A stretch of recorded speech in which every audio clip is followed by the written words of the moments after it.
So hello everybody. तो आज की शानदार क्लास में आप सभी का स्वागत है। आज की शानदार क्लास में हम लोग मोस्ट इंपॉर्टेंट स्टैटिक जीके और जीएस के क्वेश्चंस को कवर करेंगे, जो कि आपके एसएससी जीडी एग्जाम के लिए इंपॉर्टेंट वीडियो बनेगा। जिनका दोस्तों अगला एसएससी जीडी का एग्जाम लगा है उनके लिए इंपॉर्टेंट वीडियो है, तो वीडियो को शुरू से लेकर अंत तक जरूर देखिएगा। और इस वीडियो में मैंने वो क्वेश्चन को भी हम लोग कवर करेंगे जो एसएससी जीडी के एग्जाम में पूछे जा चुके हैं, तो वीडियो को ध्यान से जरूर देखना है। तो चलिए शुरुआत करते हैं। तो पहला क्वेश्चन बनेगा कि ज्वालामुखी पर्वत माउंट सेंट हेलेंस कहाँ स्थित है। तो ये संयुक्त राज्य अमेरिका में स्थित है, तो इसका हमारा डी ऑप्शन क्लियर आंसर हो जाएगा। ठीक है, अगला क्वेश्चन कह रहा है कि संसार का सर्वाधिक सक्रिय ज्वालामुखी कौन सा है।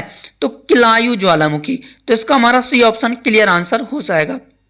इसके बाद अगला क्वेश्चन कह रहा है कि ज्योतिबा फूले किससे जुड़े थे, यानी कि ज्योतिबा फूले किस आंदोलन से जुड़े थे। तो इसका हमारा राइट आंसर हो जाएगा जाति विरोधी आंदोलन से जुड़े थे।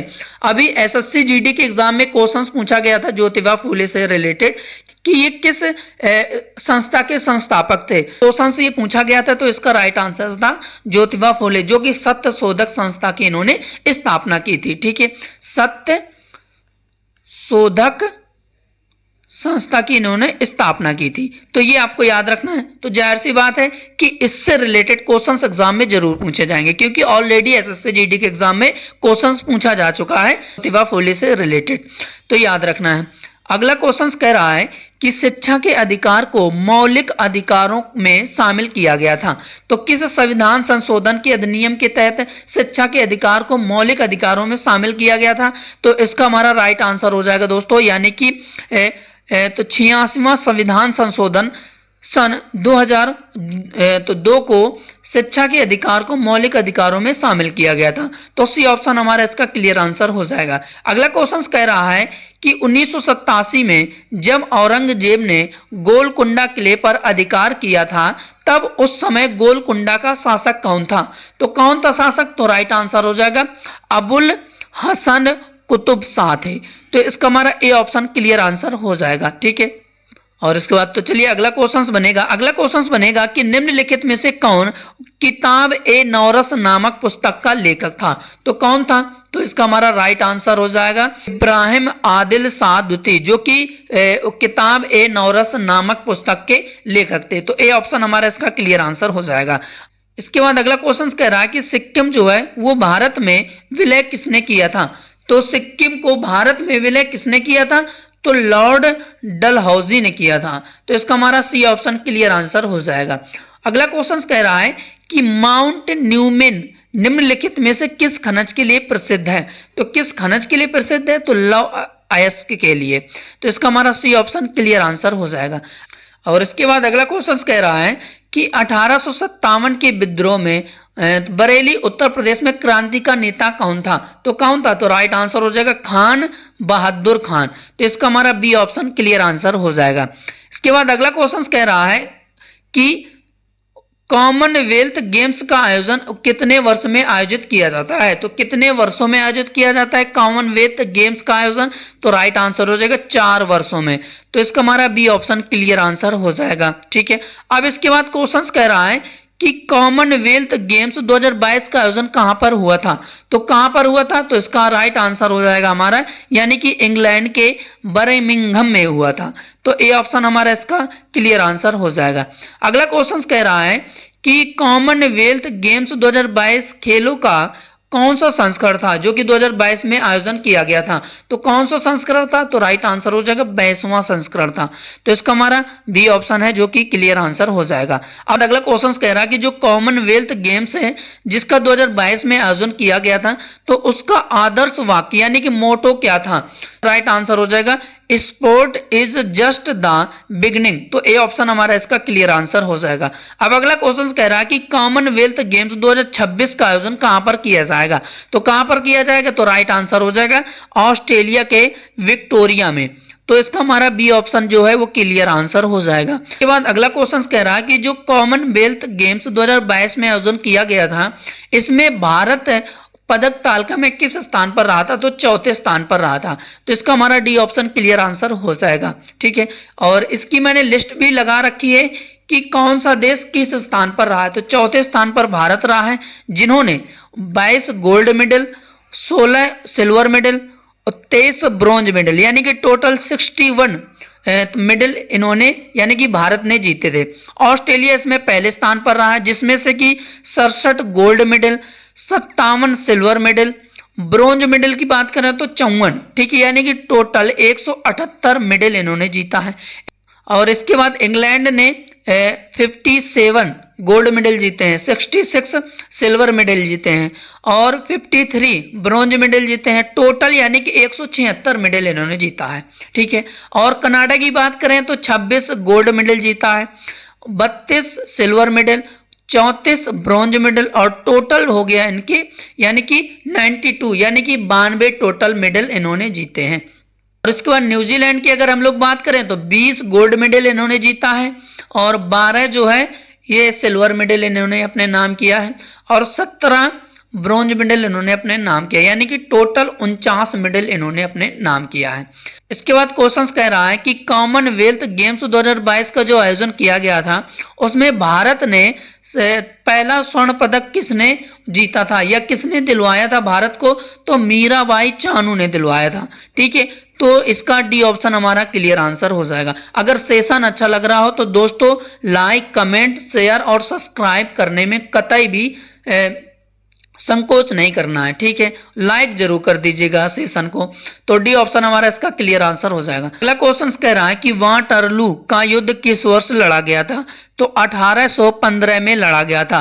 तो इसका ए ऑप्शन हमारा क्लियर आंसर 18 जून 1815 में नेपोलियन यानी कि फ्रांस तथा ड्यूक ऑफ वेलिंगटन ब्रिटेन के मध्य लड़ा गया था, जिसमें नेपोलियन बोनापार्ट की पराजय हुई थी। ये आपको याद रखना है। चलिए अगला क्वेश्चन बनेगा कि मुगल शासकों का गलत अनुक्रम क्या है।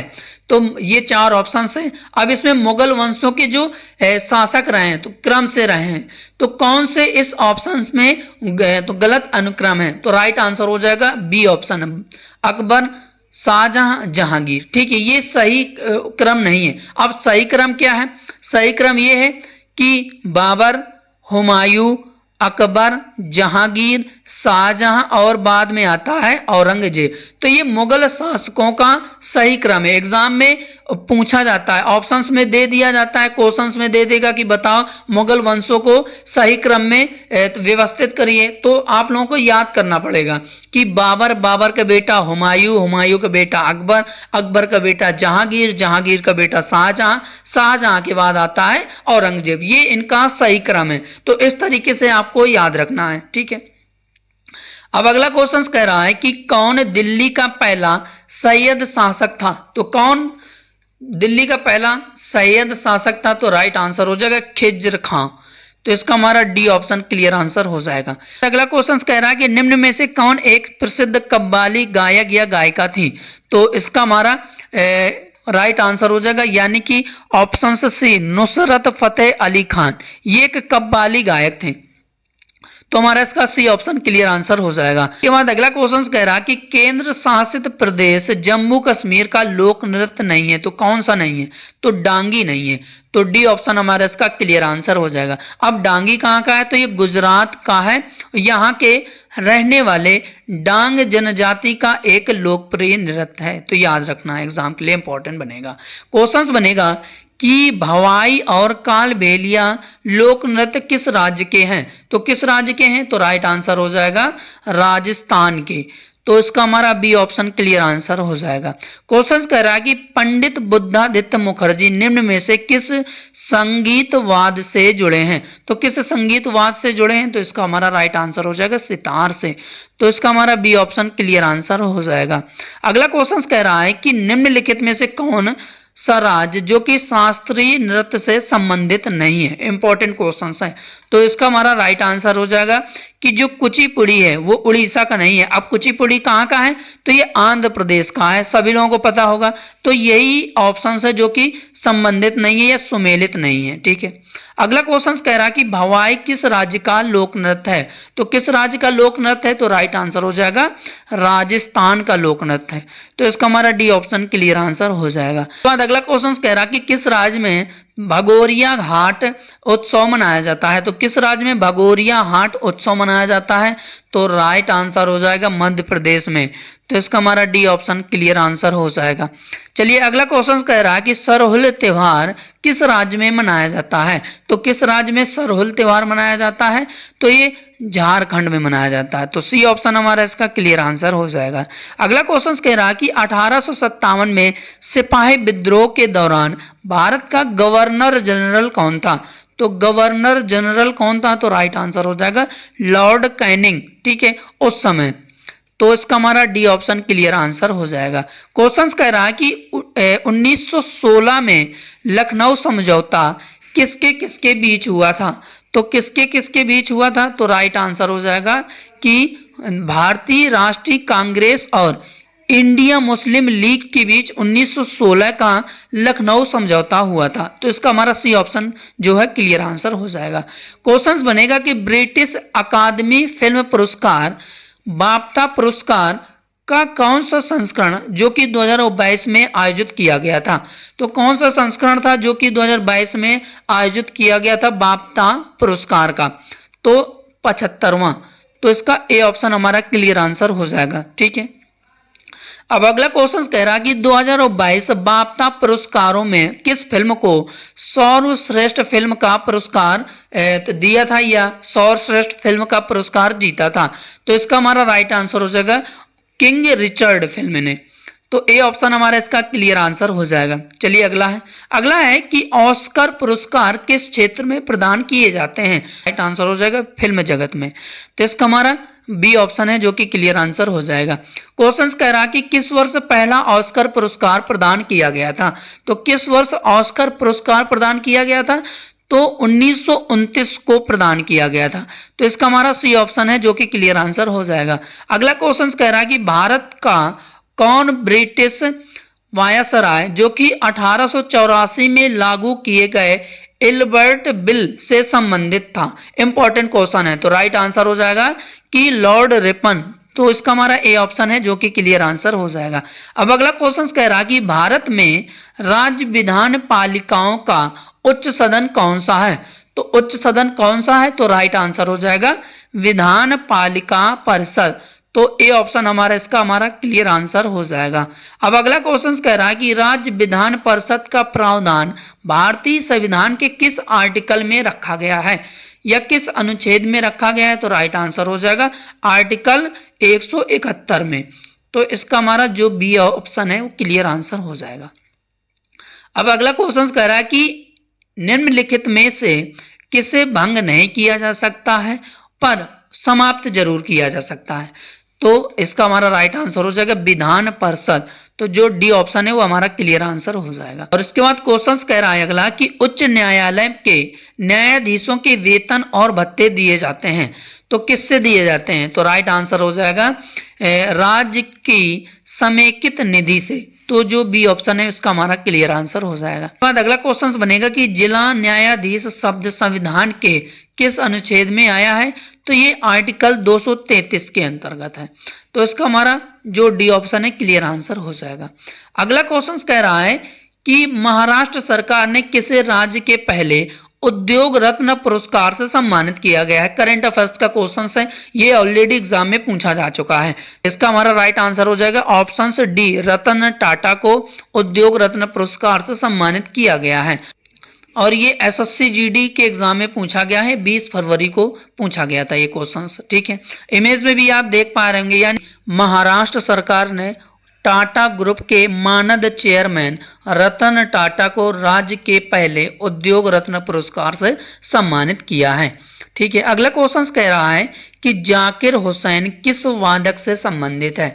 तो किस वादक से संबंधित है? अच्छा क्वेश्चन है। तो राइट आंसर हो जाएगा दोस्तों, यानी कि तबला वादक से संबंधित है। तो ए ऑप्शन हमारा इसका क्लियर आंसर हो जाएगा। और ये एसएससी जीडी के एग्जाम में पूछा गया था, कब? 27 फरवरी को पहली शिफ्ट में ये क्वेश्चन पूछा गया था।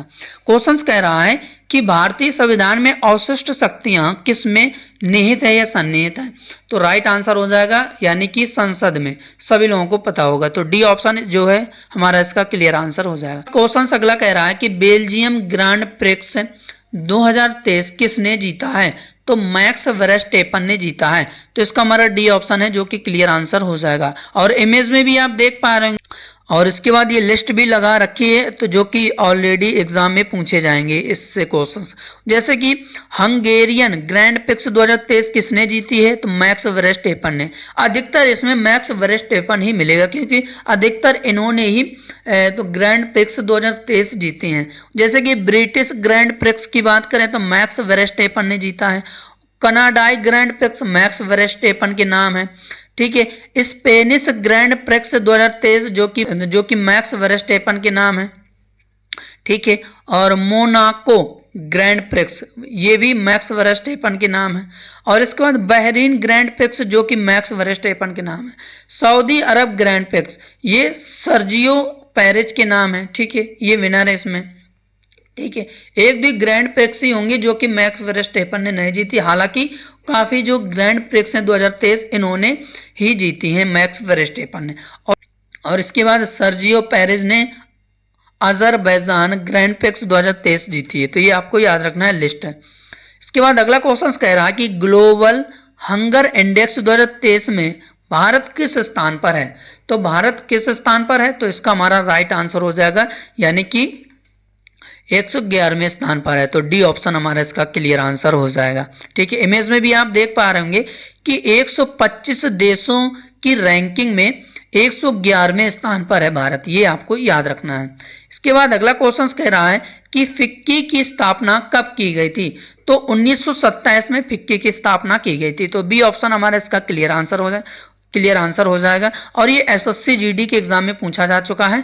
29 फरवरी को पहले शिफ्ट में ये क्वेश्चन पूछा गया था। अगला क्वेश्चन कह रहा है कि किस राज्य ने स्वच्छ त्योहार स्वस्थ त्योहार नाम से एक अभियान को शुरू किया है। तो किसने शुरू किया है, तो इसका हमारा राइट आंसर हो जाएगा उत्तर प्रदेश ने।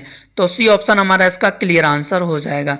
इमेज में भी आप देख पा रहे होंगे। तो दोस्तों ये रहे most important static GK current affairs और जीएस के क्वेश्चंस जो कि एग्जाम में एसएससी जीडी के एग्जाम में पूछे जाएंगे। तो इस वीडियो को ध्यान से जरूर देखना आप लोग। अगर सेशन अच्छा लगा तो ईमानदारी से चैनल को लाइक कमेंट शेयर और साथ ही साथ दोस्तों सब्सक्राइब जरूर करिएगा, ठीक है। और इसका पीडीएफ आपको टेलीग्राम चैनल पे मिल जाएगा। तो टेलीग्राम चैनल का मैं लिंक जो कि डिस्क्रिप्शन बॉक्स पर ऐड कर दूंगा, तो वहां से जाकर आप एक बार इस पीडीएफ को रिविजन जरूर करिएगा। तो हम लोग अगले क्लास में मिलेंगे, तब तक के लिए जय हिंद जय भारत।